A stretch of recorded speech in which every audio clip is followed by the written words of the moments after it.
Rhéma Gospel. Adorez le Père en esprit et en vérité. Bonjour, je m'appelle Roland et aujourd'hui j'aimerais nous parler d'une histoire de la Bible. L'histoire d'un homme et de son fils qui montaient à la montagne pour offrir à l'Éternel. L'histoire de Abraham et de Isaac. Abraham a passé toute sa vie en attendant une promesse de Dieu.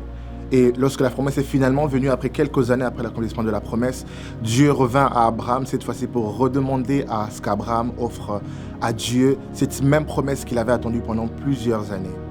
Et Abraham décida de prendre Isaac et ses serviteurs pour monter sur la montagne, pour aller offrir à l'Éternel. J'aimerais rapidement nous parler de l'adoration sur un angle sacrificiel. Il n'y a jamais adoration sans sacrifice.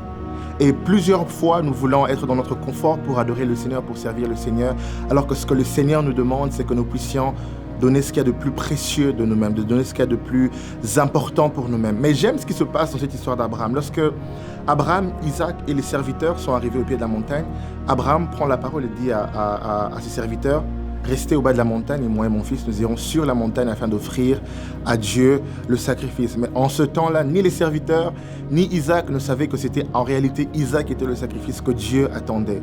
Et plusieurs fois, ce que Dieu attend de nous pour notre adoration, notre sacrifice, c'est le sacrifice de ce qu'il y a de plus précieux dans nos cœurs. Par moments, ce n'est pas le plus beau chant que nous pouvons chanter à Dieu. Par moments, ce n'est pas le plus beau cantique ou la plus belle voix que nous pouvons offrir à Dieu. Mais ce que le Seigneur demande, c'est le Isaac que tu as dans ton cœur. Mais pour offrir Isaac, il faudrait que tu te sépares des serviteurs et que tu montes sur la montagne. Il y a deux actions qui se passent. Il y a une séparation entre Abraham et les serviteurs. Et il y a toute une marche qui va du bas de la montagne au haut de la montagne. Et c'est là que se passe l'adoration que nous attendons de notre Seigneur. Même avant d'arriver sur la montagne, Dieu pouvait déjà voir le cœur de Abraham.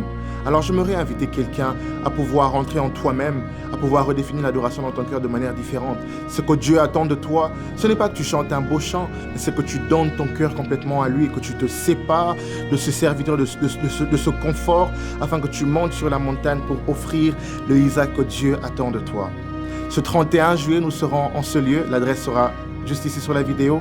Et nous nous retrouvons pour adorer et louer le Seigneur ensemble avec Rhéma Gospel et le peuple de Dieu qui sera en ce lieu. Que Dieu nous bénisse. Rhéma Gospel. Adorez le Père en esprit et en vérité.